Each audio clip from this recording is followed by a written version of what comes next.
Okay. అంటే మీరు హిందుత్వం నుంచి ఎందుకు వెళ్ళారు క్రిస్టియనిటీకి? ఆరోగ్యం బాగాలేకపోతే ఆరోగ్యం బాగాలేకపోతే మీరు చర్చికి వెళ్ళారా? అంటే ఇప్పుడు మొన్న కరోనా వైరస్లో 1500 మంది పాస్టర్లు చచ్చిపోయారు. ఎట్లా చచ్చిపోయారప్ప? అంటే ఇప్పుడు చర్చికి వెళ్తే ఆరోగ్యం బాగా అవుతుందా? బాగా అయింది నా నమ్మకం.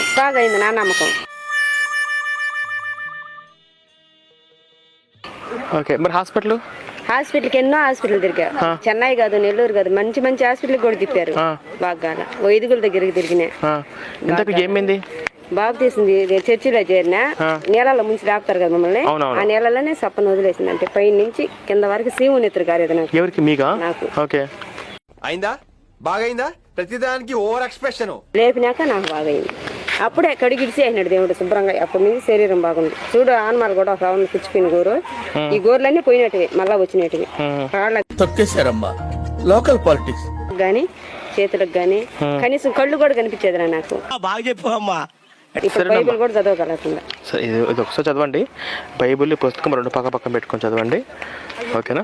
మీకు అంతా మంచి జరిగింది. ఒకసారి ఆలోచించండి అంతే. ఈ పుస్తకంలో ఏముందో అదేముందో ఆలోచించుకోండి. నమస్కారం.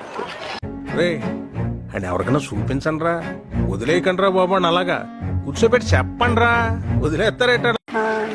మీకేదైనా ఇప్పుడు మీకేదైనా సడన్ గా ఏదైనా అయింది, డబ్బులు అవసరమైంది, పాస్టర్ అడగండి, ఇస్తాడా? ఇస్తా, కొంతమంది ఇస్తారు సార్. మీ పాస్టర్ కొంతమంది ఇస్తారు సార్. మీ పాస్టర్ ఇస్తాడా? మన వాళ్ళు క్రిస్టియన్స్ మీద ముస్లిమ్స్ మీద పడి ఏడుస్తారు కొందరు. ఎందుకు దండగా? నిన్ను చూసుకుని నువ్వే ఏడవాలి, పక్కవాడిని వీడిని చూసి ఏడవటం ఎందుకు కనుక.